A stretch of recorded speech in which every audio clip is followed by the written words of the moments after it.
అందరికీ నమస్కారం. Pronounced to all the masters of Pyramid Spiritual Societies movement all over the world. ఈ రోజు ఒక విశేషమైన రోజు, హనుమత్ జయంతి.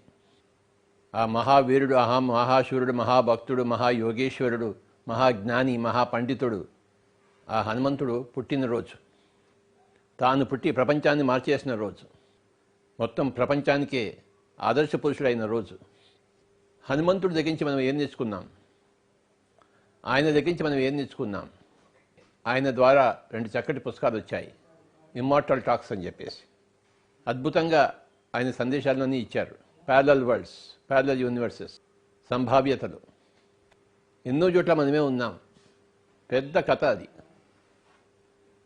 ఆ 2 పుస్తకాలు చదివితే ఆ హనుమంతుడి యొక్క టీచింగ్స్ మనకి తెలుస్తాయి. ఇమ్మార్టల్ టాక్స్ బై శూన్య. ఎంత నాలెడ్జ్ ఉందో ఈ మధ్య మనకి పుస్తకాల్లో. ఒక్క మనిషి ఎంతైనా సాధించగలడు అని చెప్పడం కోసం హనుమంతుడు ఒక గొప్ప ఉదాహరణ. ఒక మనిషిలో ఎంతైనా శక్తి ఉంది అని నిరూపించాడు ఆయన. హనుమంతుడికి తన శక్తి ఏమిటో తనకి తెలియదు.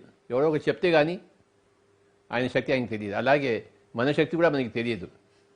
పక్కవాడు చెప్పాలి మనకి, ఒరే నీ శక్తి ఇంత ఉందిరా అని చెప్పేసి. అప్పుడు అందరూ సాధిస్తారు. ప్రతి మనిషి దగ్గర అనంతమైన శక్తి ఉంది అని తెలుసుకోవడం వెరీ వెరీ ఇంపార్టెంట్.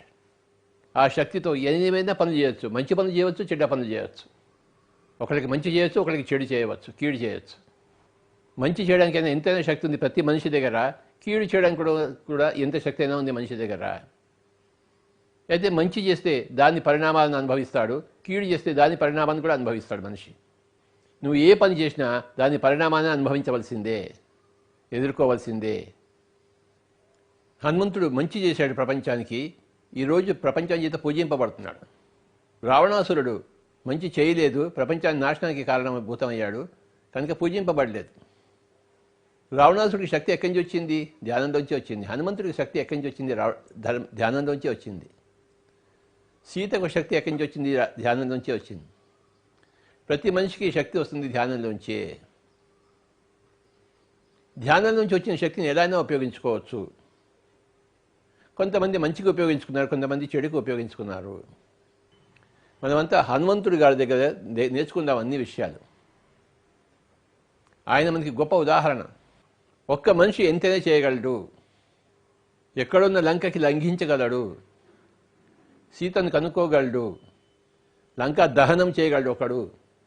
రాత్రికి రాత్రి వెళ్ళి సంజీవని పర్వతం తీసుకొచ్చి లక్ష్మణుని బతికించగలడు. ఒక్క మనిషి ఎంతైనా చేయగలడు. ఒక్క రావణాసుడు ఎంతైనా నాశనం చేయవచ్చు సృష్టిని.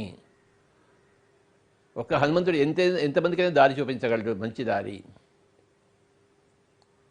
ఒక్క మనిషి ఎంతైనా చేయగలడు అన్నది మనకి ఎప్పటికప్పుడు నిరూపణ అవుతూనే ఉంది.